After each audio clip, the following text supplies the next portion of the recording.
Shabbos. So, it's funny doing announcements. I haven't done this in like a long time, and I kind of remember what you have to do, but I'm used to having my kids in the back saying, shorter, shorter. As I'm looking at your kids, I'm thinking, mine were about that age.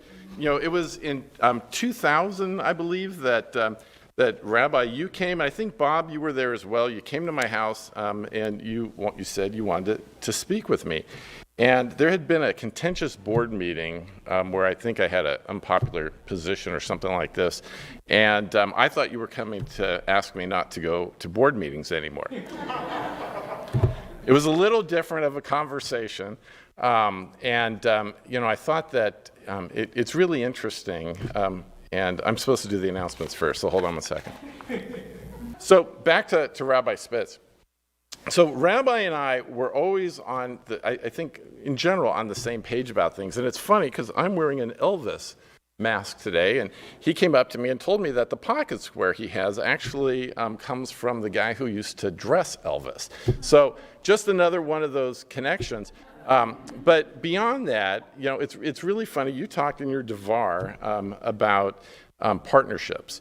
And I really thought that our time together was a partnership. There were a lot of things happening at the synagogue in 2000, 2001, that I'd like to think moved it forward, but there were also some challenges. And we, along with the board and a lot of other leadership, really were able to move that forward. And then for years later, as Project Genesis and other leadership roles amongst many people who are in this room, you were there to help guide us, to listen, and to offer advice. And, I think that for all of us past presidents, as we talk about what we gained the most from our time, as I refer to it, my reign of terror for 2 years, was spending that time and having that special relationship with you. And Howard talked about that today, as have a number of other people.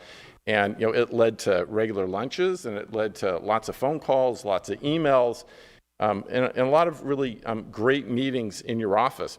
One meeting in particular, I used to pick up our youngest daughter, Mariah, who's now 25, and at the time she was probably like 3, from preschool. And I'd pick her up from school, and she'd sit in the office right outside yours, while you and I had a conversation. And one day we're sitting there and we hear, jingle bells, jingle bells. There's Mariah in the synagogue office singing jingle bells. But it's a reminder.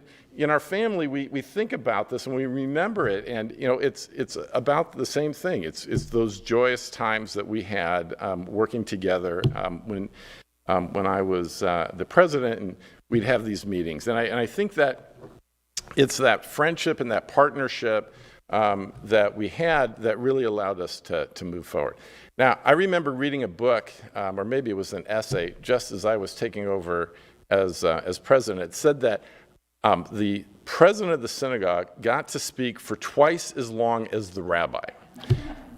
The guy said it was a way of keeping the rabbi's sermon a little bit shorter. So I'm not actually going to take that long, but my blessing to you is really to continue as doing what you've been doing all along, which is raising us to a higher plane through your teachings, as well as go out and enjoy more of life and the time without all of the pressures of thinking about your flock of 400 families, and enjoy time with your expanding family. And Mazel Tov to the two of you. And we look forward to celebrating many more simchas with you and your family. Shabbat Shalom.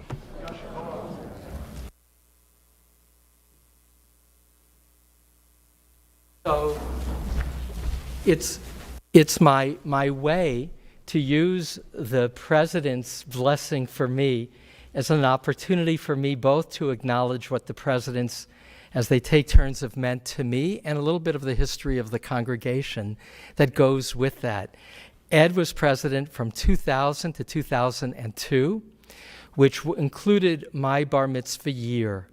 First, I pause to acknowledge the privilege of a long tenure as a rabbi, which means I got to know Ed's father, Ervino Levin, and his mother, Paula, and her second husband, Ed, and to know the roots that you come from, Ed, is a privilege. And to know that your wife, Mindy Lauer Levin, has continued to be an important player of CBI with our monthly offering of meals at a local church.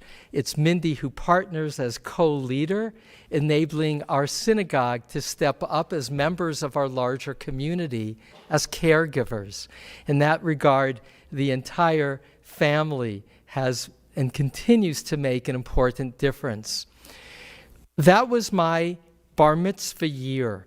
It was the first time I was honored by the congregation, but more than that, Ed is a financial planner, meaning he's used to looking at numbers, and he does it with confidence, which is why he is the person who's the treasurer for our county-wide community foundation, before for Tarbut. It's not only in the synagogue that his astuteness and looking over a budget makes a difference.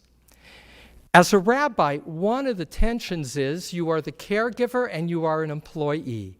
And it comes to the foreground as a tension in negotiations. When Ed was the president and the negotiating committee reached a deadlock, Ed said, "Let me talk to you." And remarkably, gave me everything I asked for. No one had done that before. I had good presidents. This is not a slight. This is a description of leadership. And as a result of feeling like a genuine partner, feeling that what I was asking for was reasonable, and Ed, by his confidence as a financial planner, saying, okay, fine, I, for the first time, became self-initiated fundraiser for the synagogue. Went to particularly one person in the synagogue who I knew could more than make up the raise that Ed had signed for. And that was the beginning of my fundraising at my own initiative. You, Ed, more than anybody, became my partner in that moment of hearing my needs. And I, in reciprocity, felt so moved by your trust in me that you gave me the desire to make sure that the synagogue would have the financial needs, not only for me, but for other needs as well. And forever after, your leadership has allowed me to indeed feel a full-fledged partner with the congregation board as we've moved forward for close to 20 years since then. I thank you. I am grateful to you and to all the presidents who have been the leaders of CBI. Thank you.